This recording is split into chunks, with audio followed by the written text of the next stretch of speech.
good round of applause. Thank you. Thank you everybody for tuning in today. This is episode 4 of the Lorri Love Show. I'm super excited. I have Transparent Yuli, aka Don Yulissa, on the show here with me today. Oh my God, this intro. Oh no, you can make it a clap round of applause. As you can tell, her name Transparent Yuli is because she keeps it really real. And that's what the show is all about. So I had to have her here. Transparent Yuli, Yulissa, Don Yulissa has many talents. And I can't wait for you guys to hear all about her story and what she does. She has her own YouTube channel, talk show. We're going to reference to like some of the episodes that I really enjoyed and why I have her here, because I want you guys to watch her show. So thank you for coming today. Why do I feel like nervous? Like that intro, you know, usually I'm on that seat. So then today is kind of like, wow, like that intro was extensive. Thank you. Thank you for having me. Thank you for the invite. And thank you for my first interview. Yeah, you're welcome. It's my pleasure. It's my honor. And we have to shout out Hattress because we met at his birthday party, which you hosted. Yes, the Humble King Hattress. Yes, poet, writer, speaker, performer. He's amazing. You guys have to check his Instagram out to get a glimpse of his poetry, and you have to check the interview that Yulissa did with him. I think he changed his Instagram from I am Hattress to somebody's stepfather. I'm trying to figure out whose stepfather you are. And I support you in your stepfather duties. Oh my goodness.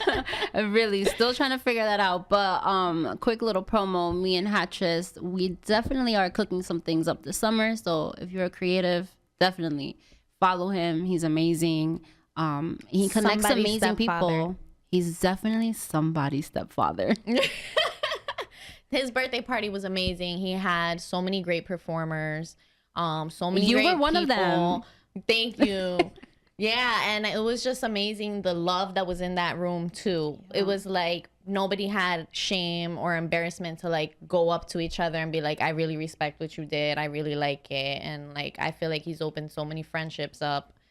I think that was our goal, honestly. Like looking back at it and looking back to the drawing boards, that was the goal. The goal was to create a space where people felt comfortable enough, whether it was your first time or like your 100th time, you felt comfortable enough to share your craft with everybody, you know, like you have a passion and that's your deepest vulnerability.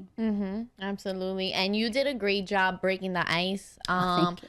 Your energy was just off the roof. Like you had jokes, you joked around with Hattress. You guys did a great job. I can't wait to go to another one of your events. Stop, honestly. You're about to make me cry on camera. I can't take it. Too many compliments. What are you doing? So if you want to follow Don Yulissa here, that's her Instagram. It's DonYulissa. Definitely check her out on Transparent Yuli on YouTube. And so the latest episode you did with Hattress, I absolutely loved it because you guys, not only did you talk about poetry, I like how you incorporate important things into it. So you talked about how poetry and rap go hand in hand. And you talked about how like a lot of rappers were actually poets to start with. And then you talked about the stigmas with mental health. Yes. Because you also go by the name unlicensed therapist. Yeah. So tell me a little bit about that. I feel like I'm everyone's go-to friend. So if you have an issue, the same way I am with you, and the same way like you said that at that space you felt comfortable. Everyone felt like this openness and willing to share their comfortability or their craft or whatever it is. That's how I am with the people that I love. So I became literally an unlicensed therapist to my friends. And I know I saw like a meme around that said kind of like, I'm your friend, not your therapist. But for me as a being, I felt like, you know what? Why not be these things for these people that I love when they need someone to pour out to, you know? And between finding myself, creating my platform, and not to say finding myself, creating myself and creating my platform, I realized that I might have needed a therapist. So I felt like a little confused as to where, you know, usually as a person like myself, I have like how do I say it, like a game plan, you know. So I felt like at this point in my life, I really didn't know what was going to happen or what to expect, and I needed a therapist to kind of help me, to tell me that it's okay to realize that you're not okay, and it's definitely okay, and your feelings are valid when you don't know what's next, and that anxiety is definitely valid and true. It's just how you deal with certain things and how you deal with the unknown. So I started seeing my therapist, I believe somewhere, no, maybe it was like 2018, and we've been going at it for almost a year strong. So shout out to Yulissa, because that's definitely my go-to girl. And I think that therapy, there's a stigma behind it, and it's a beautiful thing. Yeah, let's play the clip from your episode with Hatris. No, listen, therapy is huge, especially I can talk from my point or my perspective in the Black and brown communities. Like, therapy is seen, that's another stigma, mental health and therapy. Like, it seems like, okay, like, are you crazy? Like, why do you need a therapist, you know? Yeah. And even recently in my family, I told my cousins, I'm like, yeah, I have to go see my therapist. 'Cause I do have a therapist, unless his therapist needs a therapist. And they were like, are you crazy? Yeah, so when I watched that episode, I was like, she has to come on the show because I'm a major mental health advocate. I have family members who suffer from mental health. And for many years, we didn't understand like why they did certain things, why they were unstable, because a lot of the times people are in denial about mental health because of the stigma faced around it. So I was very happy and proud and like just overall like really glad that you were sending that message out that it is important. Like sometimes you do need a therapist, somebody who's unbiased to talk to and things like that. Of course. I want to bring up these slides that with some statistics about mental health right now. Can you pull up the slide? These statistics are by the National Alliance on Mental Health. They are some things that are overlooked. And I just feel like having actual statistics will bring more awareness to the viewers who are unfamiliar with mental health. So approximately 1 in 5 adults in the U.S. experience mental illness in a given year. Approximately 1 in 25 adults in the U.S. experience a serious mental illness in a given year that substantially interferes with or limits one or more major life activity. Approximately 1 in 5 youth aged 13 to 18 experience a severe mental disorder at some point during their life. For children aged 8 through 15, the estimate is 13%. So here's some more. Basically, there's about 20.2 million adults in the U.S. who suffer from mental illness, and an estimated of 26% of homeless adults staying in shelters live with serious mental illness, and an estimate 46% live with severe mental illness and or substance use disorders. This is another interesting one because this hits home for us coming from like the hood. Approximately 20% of state prisoners and 21% of local jail prisoners have a recent history of mental health condition, and 70% of youth in the juvenile justice system have at least one mental health condition, and at least 20% live with a serious mental health illness. Only 41% of adults in the U.S. with a mental health condition received mental health services in the past year. That's almost half of people that didn't get the help that they needed. Just over half of the children with mental health condition aged 8 to 15 received mental health conditions in a year as well. And African Americans and Hispanic Americans use less mental help than it says here than like the white and Caucasian community. So let's talk about that. That's definitely a fact. Like, everything you said was a fact, but that is definitely a fact. Yeah, so you were talking about the stigma and how you opened up to your family that you were going to therapy. I mean, therapy helped me. So that's where I related with you, because I grew up like in a dysfunctional household and I didn't know how to process that information. And people always tell me till today, like, Lorri, I don't know how you can give me such great advice. Or I don't know how you are so strong to overcome the things that you've overcome. And honestly, I have to say that having somebody who was experienced and how to speak to me through my trauma helped me learn how to basically process situations and not be attached to them. So the thing about, like you mentioned, is like, with people of color, we look at it like you're crazy. So how do you deal with that when somebody says to you, like, what's wrong with you? Are you crazy? Why are you going to therapy? You know, I think that when we don't understand something, we automatically say that's crazy. You know, like even in normal conversation with your friends, if you don't understand something, like, oh, that girl was crazy. But in reality, most of the people that we think are crazy are not. They just see life differently. They just experience things differently, and they go about it differently. So when I told my mom I was going to therapy,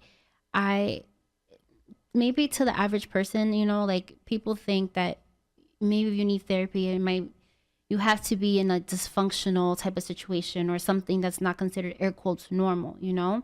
But I probably grew up in the air quotes normal household. So me even saying the word therapy is kind of like, oh wait, what? Like, you know, and DJ Scratch, I like Scratch. And it's like, I told my mom, I'm like, listen, where did we go listen, wrong? I think I need therapy. I'm not feeling like myself. I have like a lot of energy all the time. I always want to do things. And I was just not feeling myself. I was very confused. I didn't know what was going on. And I like sat down with her and I explained everything. Like, this is how I feel, and I need someone who doesn't know me to tell me, nah, you're fucking up, or listen, you're okay. Like everything's gonna be fine. And she was like, you know what? Do it. If that's gonna make you feel happy or feel better about yourself, do it. And that was the first person I told, and the only person I told for a while. And my cousins telling me I'm crazy. I love them. I really do. If you know me, I love all my cousins. But we were at a family function, and I'm like, listen, I can't be drinking because I have an early therapy appointment. So my cousin's like, physical therapy? I was like, no, like therapy. And he looks at me. He's like, don't say that too loud. People might hear you. Are you crazy? And I'm like, I don't care. Like, I'm like, maybe if certain people had therapy, they wouldn't see it as crazy, but more of a guidance. Yeah, absolutely. And I think some of the things that we deal with are very normal. They happen to all of us. I mean, like the statistics said, 1 in 5 people deal with it. And I think one of the things, like as we start getting older, is the desire to manifest our goals and the urgency of when we want to see the results. So that can drive you mad. Like, you can have so much anxiety just centered around wanting to see the results of the vision that you have in your mind on what you want to manifest, like with your show. That can keep you up for hours. Like, I know the first time I launched this show, the first day that I put the video out, I did not sleep that night. Like, I have not been sleeping ever since. And before that, I was, and just on that first episode that I recorded with Malcolm, I was saying, like, I listen to sleeping meditations and I do this and that and I sleep fine. And it's like, I think it's natural. I was looking into celebrities who advocate for mental health, and there's like Lady Gaga on there, and Mariah Carey, and Michael Phelps, and the list was honestly endless. There's so many celebrities who advocate for mental health, and it's just a matter of like growing pains is what my dad used to call it.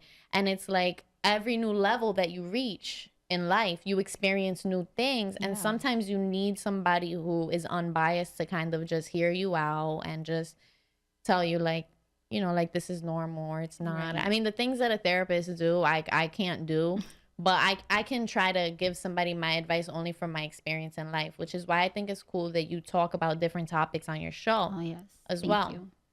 How did you come about? Like, at what moment did you decide, like, I want to do this? Like, I want to be transparent, Yuli. Wow. You know what? That's you want the whole thing. You need some time. You need to run that back real quick. Honestly and truthfully, I think and I heavily believe that we all know who we are and what we want to do at a young age. I think that the world, people, literally the world, tells us what we should be doing, and they put their anxieties on us. So whatever your close friend is experiencing, she's going to let you know, and now you're going to be insecure about your next decision. Like, oh man, this happened to so and so. Yeah, that's so true. You know, is this gonna happen to me? So I think since an early age, I've always wanted to be like the Latina Oprah. I always used to say that. I'm like, I want to be a Latina Oprah mixed with a Christina, because you already know, if you're Hispanic, you already know Christina was on religiously. So I think that I always knew that, but the anxiety of the world and just the world telling me who I should be kind of like distorted my vision. So, you know, we get into different things. I was super young when I would never shut up.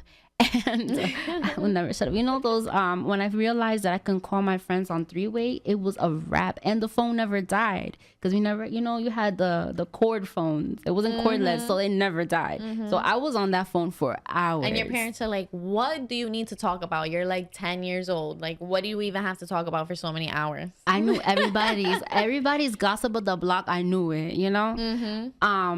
But say all of that to say this is that I actually got into fashion, and a lot of people don't really know that. I was like in this gifted and talented program in high school, not to like stun or whatever. Wow, this is the second gifted and talented person that I have on my show. Really? And I had no idea. No, I feel like we're all gifted and talented, honestly. I just think that my school just didn't have the program. Yeah. When I was in high school, I was like, why am I not in gifted and talented? Like, I got some gifts. But were you showing all those gifts? It's so unfair. You wasn't showing those unfair, gifts. girl. I had to show my gifts, you feel me? The principal got some little after hours, you feel me? I'm just kidding. So I was part of this fashion program, and I ended up applying to F.I.T. I found like the email. I'm a very ambitious person, so I found like the email to the director of pre-college programs, and I was like, I'm gonna be like the craziest fashion designer ever. Watch. And this is a key you just dropped, like, which is important. Like, when you want to make your way into somewhere, you have to look for the email and look for the contact information and contact that person and take a leap, because you never know when they're going to relate to what you have to tell them. Yes. I was like 16 years old. That's very bold. Who runs pre-college programs for F.I.T. And I literally, they like accepted me with open arms. They're like, listen, you have to do the interview, and there's different people who are going for this position, but you have to start off in the office. We can't put you in a classroom as of yet. And that opened so many opportunities and doors for me. And it really, now looking back at it, everything goes into full circle, you know? Looking back at that experience, they taught me how to do photography. I learned how to blog. And part of my schooling with them, I guess, at that point, was to interview people.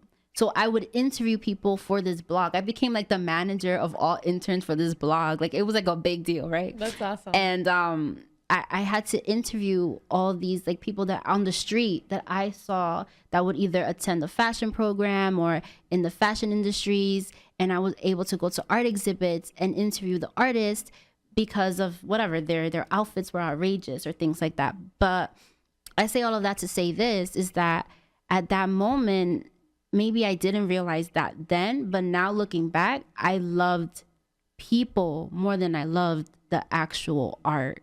I love the art of people and learning about them and learning why they put this outfit together versus then just really the artistry of their outfit. And that it just comes into full circle. So from then on, I ended up actually going to business for school for business, and I was amazing at it. But I'm like, this is not fulfilling. This is just a thing, you know? And I'm like, I feel like I want more. And I moved to New York. I went to school. And I'm like, if I'm going to be in New York, because obviously I'm a Jersey girl, like Lorri. If I'm going to be in New York, I need to fulfill my purpose. And I started just doing everything I felt that I needed to feel like I was doing something, that it was my calling. But I still didn't really know what this calling was, allegedly. And I ended up working on this project with this woman, and me being me, we became so cool. And then she revealed to me that she was the coordinator for the VP of productions for BET. And I was like, listen, sis, I need to get in. Like, what's up? Like, you know, we became cool. We built a relationship. And still to this day, we're super close. Like, she became my first mentor. I didn't even know what a mentor was. Like, she became my first mentor. And they brought me on to the first interview, and I was super young. And they literally told me, like, she can't be here. She's too young. Like, you have to be like a junior. So I'm like, you know what? They told me I needed to be a junior in college. I stocked up on credits. So I put so many credits on my schedule so I can look the next semester as if I was a junior. So I went again for the interview, and they were like, we love her, she's in. I dropped those classes, and then I stayed interning. And that's literally how it started. From there, I met another woman, and she saw me like hustling really hard for BET. That's when they did the last 106 in Park. The last 106 in Park ever. I was a part of the team. They had me, after my internship, they hired me as a production assistant, and I was still grinding it out in school. And they're like, this lady, I will never forget, her name is Tracy G, and she's amazing. She is. I follow her on she's Instagram. Amazing. She's very inspirational. Yes, I love her. And I full love of her. soul. I love Tracy G, and she became another mentor.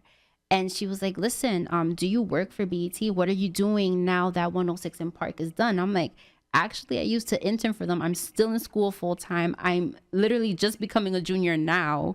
Like, she's like, do you want to intern for radio? And at first, when she told me that, I'm like, I don't know about radio. Like, I'm not too sure. She's like, listen, like, give it a try. I can get you an interview with Sway. I'm like, all right. Me, okay. And I was like really thinking, but I'm like, wait, she said so way, like this is in the moment. Right, like, you know, like Right. when you're experiencing life, you're like, it feels like a movie, you know. And just like opportunities were landing on me, and I went for the interview, and it was a mutual love. They loved me, I loved them, and it was a done deal. From then I just grinded out. I was working with them, then I was interning for them, then I was working for Hip Hop Nation, and still going to school full time. Wow. And how did you manage that? Like, I'm sure you felt a lot of pressure. So how did you manage the pressure, and what are some things that you did to be able to give your best to each aspect, to school, the internship, to Hip Hop Nation? Right. I think that life is about balance, but sometimes it's okay to fall off. Like, sometimes it's okay. So I can say that in some areas, schooling took a hit. And I'm going to be honest, because I was in Shade 45 interning, and we had to be the first people at the studio to set up the studio. And then we had to stay after in order to make sure that everything would be uploaded after the show for people who didn't listen live. And then after that, I had a break. And for that break, I'll go to school. So literally, it was to the point where the people who were in that cafeteria, like the lunch lady, I don't know what's called, the chef from the cafeteria, she knew my schedule. So I didn't have to wait online. Like, I literally would run. They knew, like, oh, she likes this and this and this. They'll make it for me. And then I'll run to class. And then running to class, like, I was like eating, running to class. And I'm like taking my notes, making sure I was on time. Then after school was done, I had to run back to the studio because I was given the opportunity from now my mentor for Hip Hop Nation. So I was able to learn how they brought on, it was like the most golden era when I was there, because they brought on so many great people. They brought on DJ Sus One at that point. They brought on DJ Envy Show at that point. So I was working with the director at night and also the coordinator of the entire station. So he was like overseeing like everything. So I was literally like at every single event, everything, just like as their right hand man and learning these things. And I did it because I loved it, not because there was anything truly, I wasn't getting money out of it. You know what I mean? So it was just out of the love. and you just grind it out. I don't know, maybe I slept like 3-4 hours the whole, maybe for a week I would barely sleep, but you just had like, it was just something inside of me that was like, I need to be here. I think sometimes when you realize what you really want, it's like sleep is not even important to you anymore. You're like, I need to just go and get it and take this opportunity when it comes. Because sometimes also like we look over opportunities, and then I think when we look over those opportunities, the next time it comes around, you're like, I'm not gonna let go of this opportunity. I have to take this moment. And you had a momentum, basically, is what I'm hearing, is like, you know, you went to F.I.T, you wanted to do that, and then it kind of like transformed into another position, and you kind of just kept going. Yeah. And so what are some of the things that an intern does? What don't we do? Shout out to all the interns, but definitely shout out to the interns before they got paid, because the ones that get paid now, you guys, y'all buy the books, so it's a little different. The ones who didn't get paid, yo, you guys know what's good. That's real love and passion for what you do. And it's not even like, I do believe, like, before I get dragged, I do believe that interns should get paid because it is a job. What you're doing is a job. You know, there was times that I was working more than 40 hours a week, so I'm a full-time employee at this point. But at the same time, there's things that you do for the things that you love and for your passion that no amount of money is ever going to compensate for that.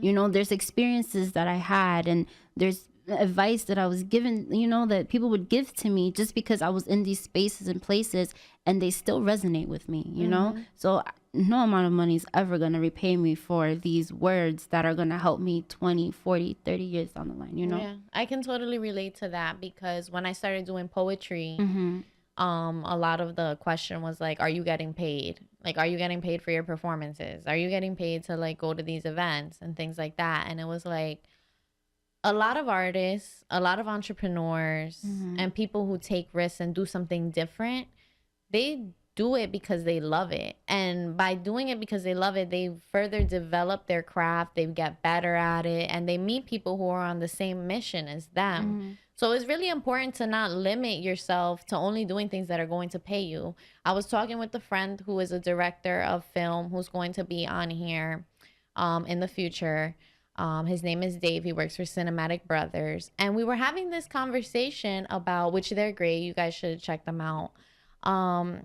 They'll be on here in the future. But we were talking about sometimes lacking vision. So everyone wants a direct compensation right away. Right. So sometimes, like, when you're trying to formulate a movement or a team, they're like, well, what's in it for me right now? Right. Like, are we going to get paid right now? Because I don't have time for this.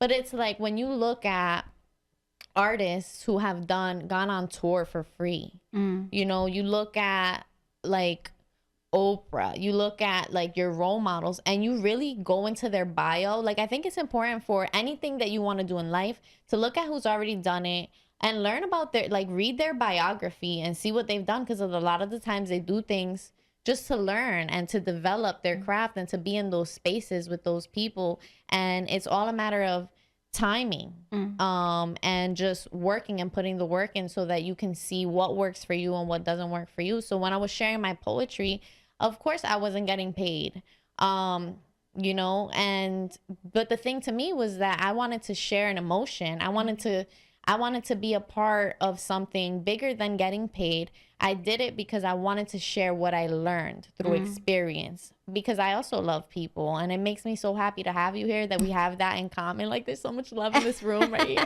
If you guys could feel it, as you should. And like, who would have known that you've worked with BET, that you've been on Sirius XM, that you've done this Hip Hop Nation, that you've done all these great things, and you're still such a humble, welcoming, fun-loving person. Oh, thank you. I definitely appreciate that. I'm an intern to life. Like, I have no reason not to be humble. Yeah. You know what I mean? I'm just an intern to life, because I feel like we're talking about you seeing things for where you are now and where you want to be, you know, and sometimes that line gets a little fuzzy. And the reality of the truth is, like, it is going to be fuzzy, because so if you could envision it in your head, that's where you can go. But in reality, it's like your step 1 is not going to look like someone's step 50 or 100. You know, your first episode is not going to look like your 100th episode. What you accomplish in a year is not going to look like what you accomplish in a month.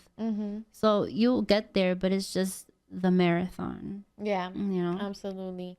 And one of the other things I wanted to talk about is this episode that you did for Valentine's Day. Oh God. You got all your friends together. It was cute. I really like that. Thank you. And they gave some really honest feedback. That episode, I think it was called Love, what was it? Love, Tinder, and Toxic Relationships Sex or something like that. Tinder dates, like Tinder sex, something crazy. Yeah. And in that episode, you talked about you were saying that in 2018 there was a lot of like just drama and bullshit going on. Like people weren't honest, people weren't really like being open and transparent, and how like you would hope that for 2019 we focus more on like honest connections and things like that. You better ask me about my love life, because what?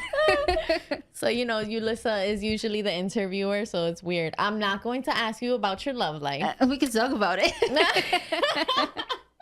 Well, then, in that case. But I was going to transcend into a few things. So the first thing I wanted to talk about was that you guys talked about PTSD with previous relationships. So, for example, one of your friends were like, you know, it's hard when you start dating somebody because communication sucks. Like, people don't know how to communicate. And she said something along the lines where, like, you know, if you're coming over to my house and it takes you really long and you don't tell me something as simple as I'm going to stop at the store, then now I'm wondering why you took so long. And you could have just told me that you were going to stop at the store. That's what she was saying.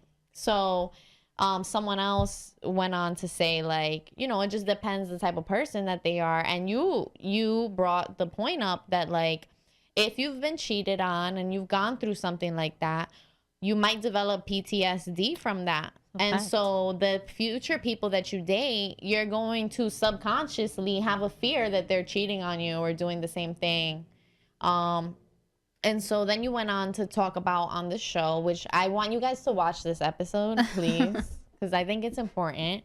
You went on to say how, like, how do you make that relationship work? And so one of your guests was like, well, I think it's important to communicate about what you've been through and why you act a certain way, which I think a lot of us fear doing. I think that we might meet someone and we won't tell them, like, hey, listen, like, I'm kind of traumatized and I need you to help me trust you. That's deep. Yeah. That's very deep. All puns intended. People are not transparent. And that's the problem.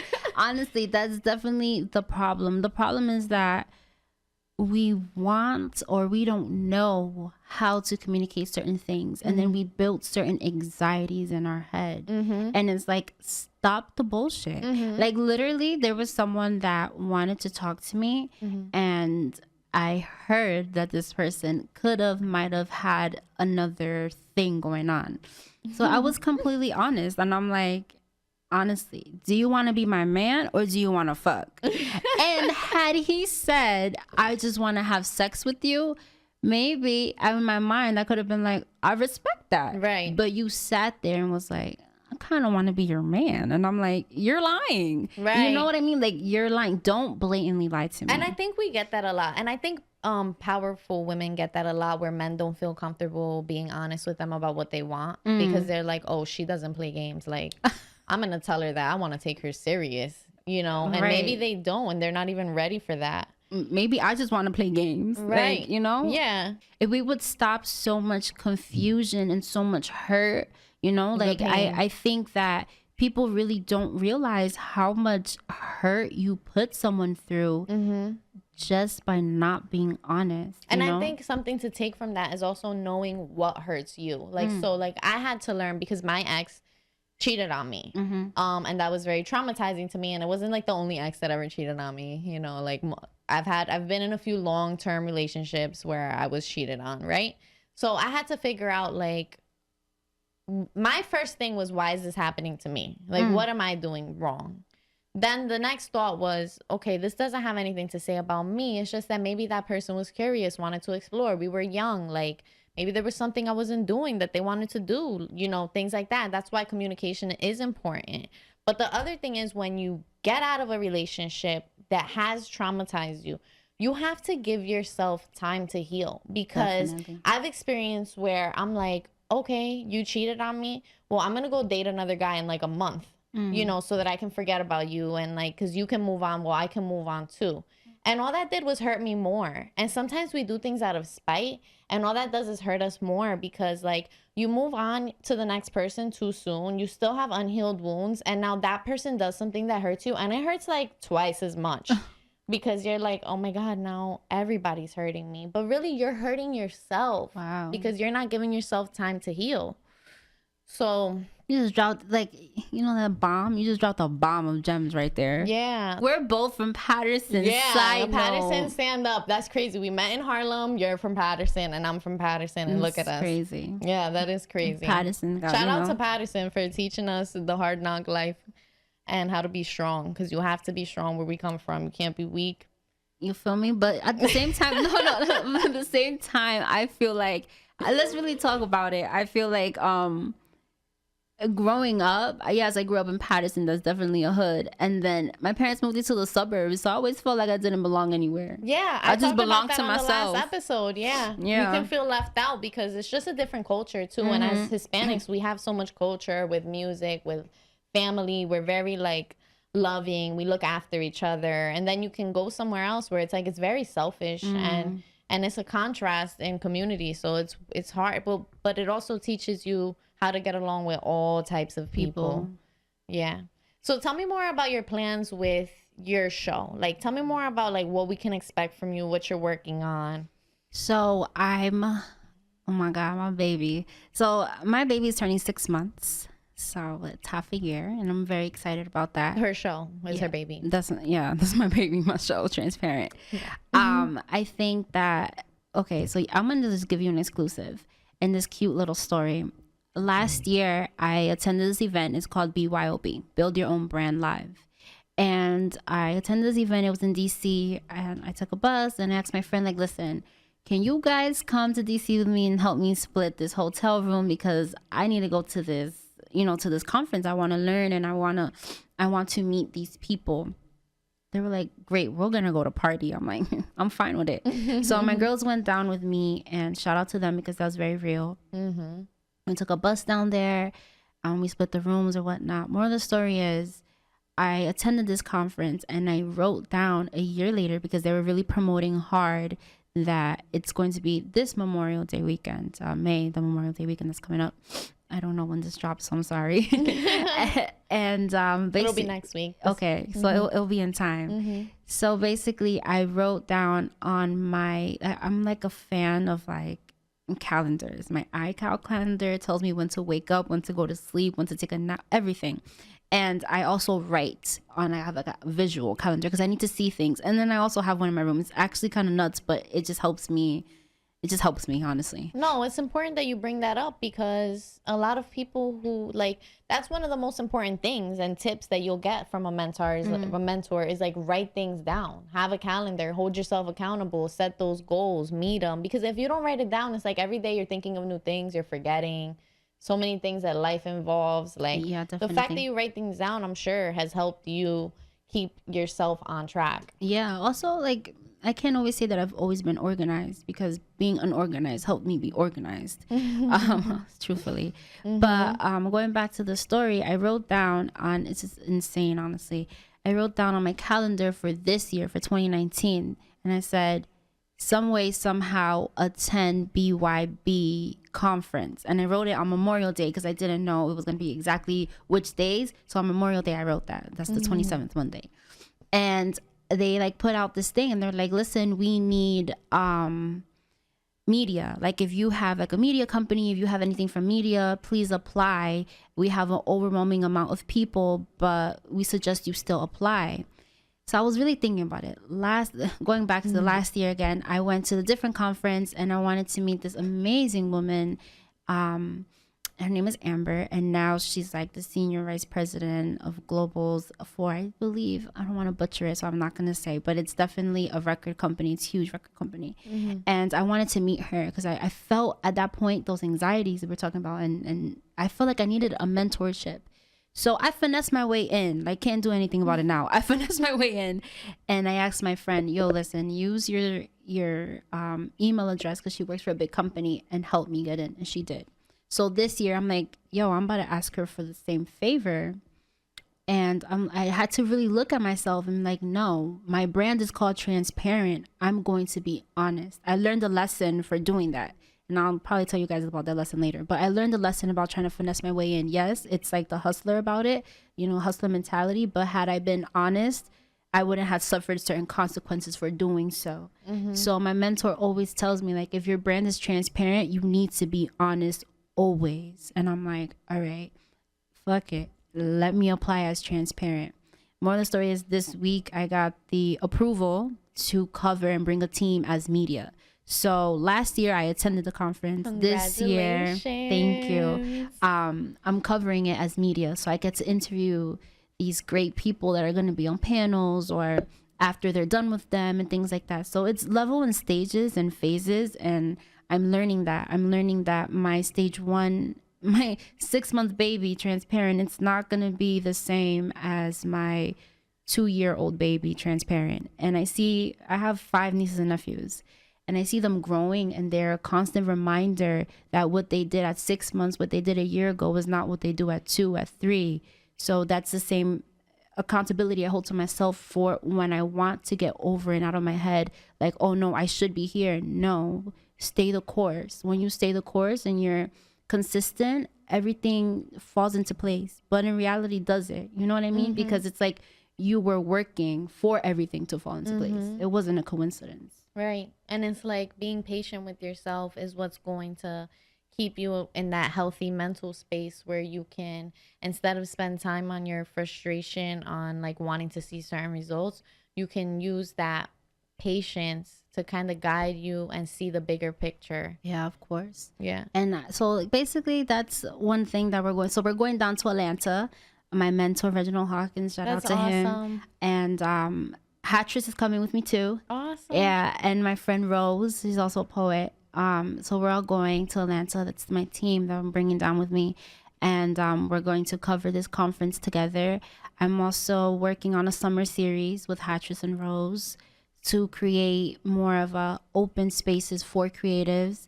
I dived into helping my friend build her platform as becoming a DJ. So we're working on that. Shout out to DJ Phoenix. You already know, fiery. Yeah. And she also has a short amount of time just really building on her craft, and she's been killing it.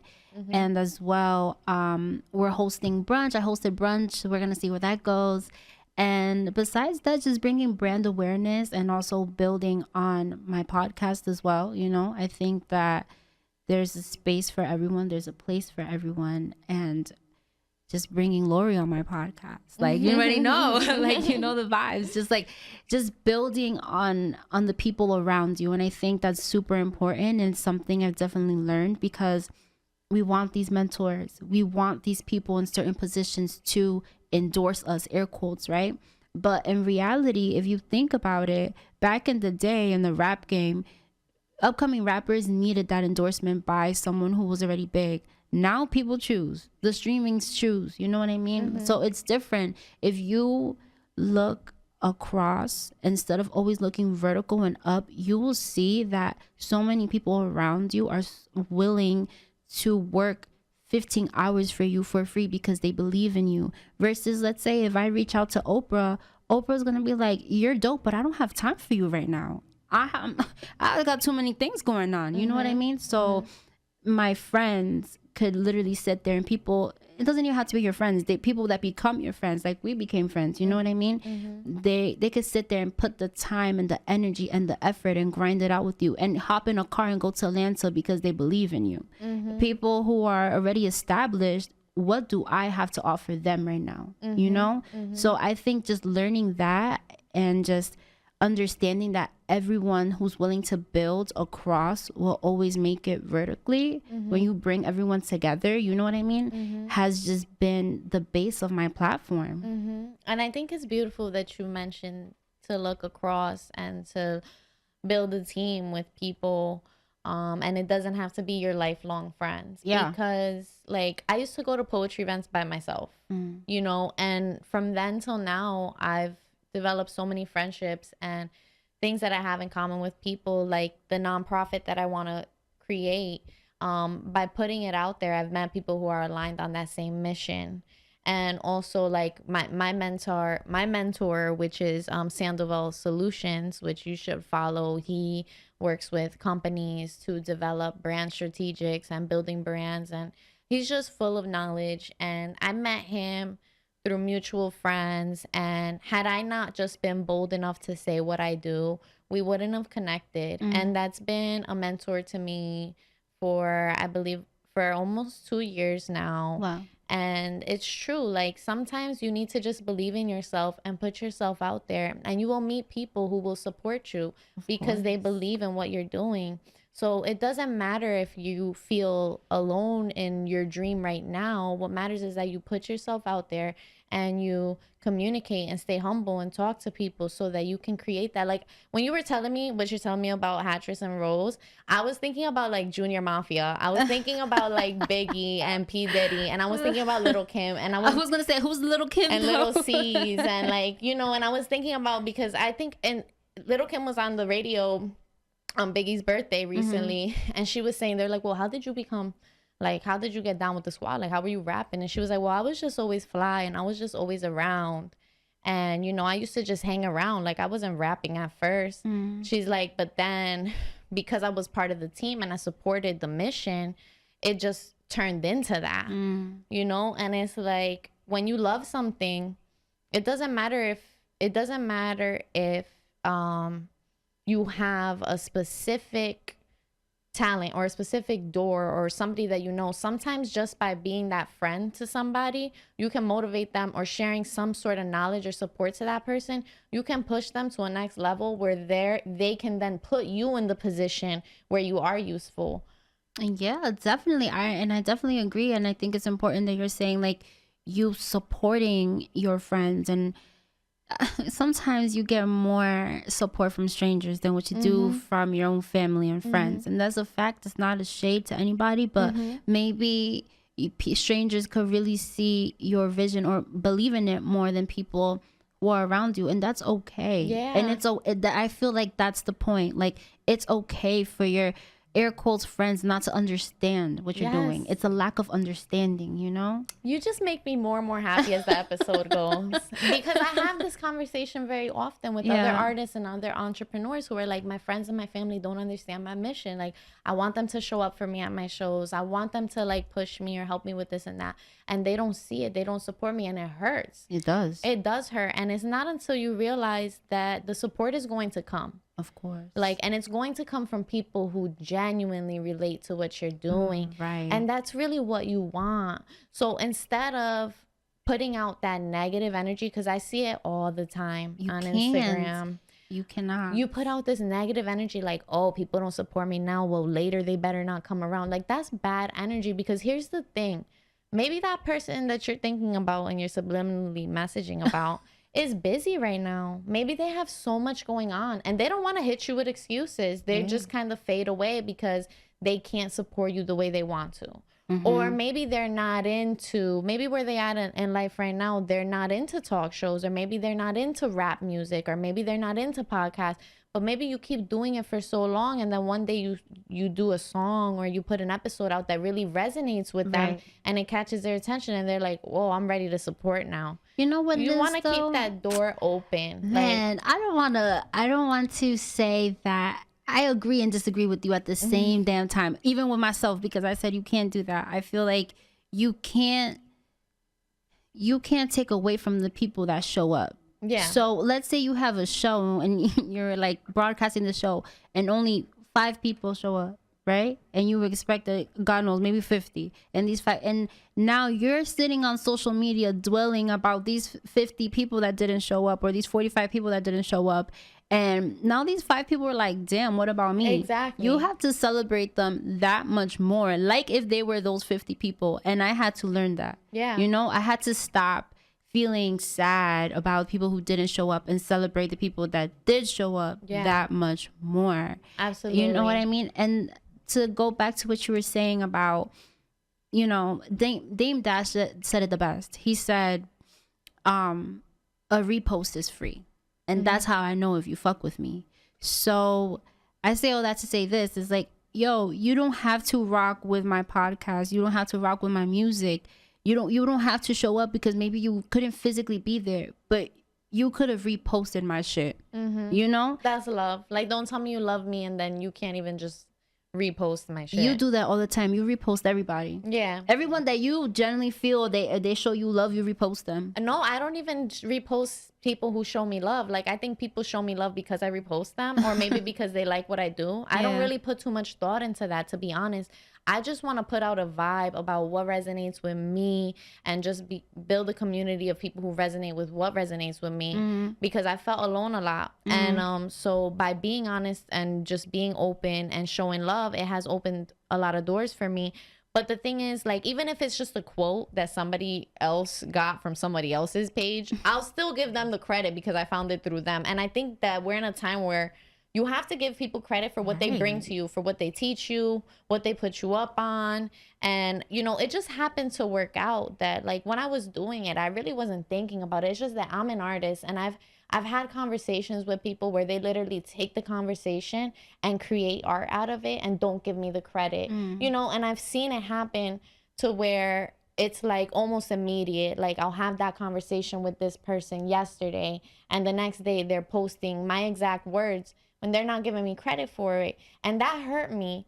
And the thing is about it is sometimes people don't realize, like, when you're an artist, that you deserve that credit. You know, if you were the first one to think it or say it, like, it goes a long way when you show respect to somebody for what they say and do, because now you're honorable. Like, to me, it's honorable to praise people for what they put out into the universe, because now I can trust you. Now I can build with you. Now I can continue giving you enlightenment. But if I feel like you're just gonna use me and be a, like, what they call culture vulture, where you're just sucking what I have and using it as if it's your own, to me, that's not authentic, and you can't create long-term connections like that. Yeah, and I definitely agree. I agree, and then to a certain extent, I kind of disagree. And I'm going to say that I agree 120% with everything you're saying about giving the credit where it's due and how that makes you feel, because I've been there. But I've also been in the place where I can have a conversation with someone can see me on live, or someone. It's not like I have 1 million of followers, because I don't. Right. Or someone can see, let's say, an episode or something, or have this whatever it is with me, and they feel inspired. Right? So then from there, they're like, well, damn, let me start this podcast and call it Transparente. And I'm like, oh, you know what I mean? Like, I'm sitting there like, okay, that's literally transparent in Spanish. Like, what's going on here? But I had to sit back and meditate and really say, like, I want to inspire. And people say that all the time. We say all the time as creatives, we want to inspire. But sometimes we don't realize what that entails. And it entails, like, 1 million people have done it before me, and 1 million people are going to do it after me. And how you feel about that, you might feel like that, well, why this person didn't give me my credit? But at the same time, you have to go back to that meditation and be like, yo, I inspired this person. Absolutely. I'm doing something good. You know? And once you see it like that, unless they really took word from word, you know what I mean? Yeah, no, I totally agree with that. And I still look at it as, like, I still feel at, like, how can I say it? Like, I still am happy that they can do that, and that I brought something out of them that they already resonated with, and they share it with others, because it's still an energy that I want to put out there. And I don't take it offensively, and I still have continued those relationships with those people. But to me, it's just like, I love to show love to people for what they do and what they put out there. So it just happened to work out that I was doing that, and now when I put out the show, I received the love in return. It just happened to work out that those people appreciated me appreciating them, and it goes to show that, like, that's why you don't focus on the people who don't support you. That's why you don't put that energy out there. You just focus on what you like and what you love, and the people who appreciate it are going to come around eventually. Yeah. And I want to thank you for coming on the show. I want you guys all to watch the show, Transparent Yuli. Okay. And watch this episode. If you made it to the end, you're a real one. Yeah. Thank you so much for having me on here. It's been definitely a pleasure. It's been fun, and y'all wish y'all was here. Yeah, and before the show ends, I want to ask Marvin and Jimmy here at Bravery Studios to put up some information that I want to share with you all. This is basically a childhood, lifelong friend of mine who owns a business. Christian Reyes, he is a DJ. He owns this company, Pro Events NJ, and that's www.pro eventsnj.com. They have photo booth rentals, custom interactive screens. They have assortment of props, lighting. So if you're doing any events, I definitely suggest that you contact him, because this is somebody who is just like us, but is also very, very, very knowledgeable in what he does. I mean, he's an IT tech, and he has just been working with technology and music for so long, and he literally knows every genre of music. So I think right now he works with some schools and high schools too, DJing for their events, and anything that you might need for entertainment. I think that you should definitely contact them. Like I said, it's www.proeventsnj.com. And yeah, thank you for tuning in. If you liked the episode, definitely hit like, subscribe, share. Your support means the world to me. I'm trying to share a positive vibe and bring this further so I can help the youth. And if you watch any of the other episodes, you will understand what my mission is. So thanks for tuning in, guys.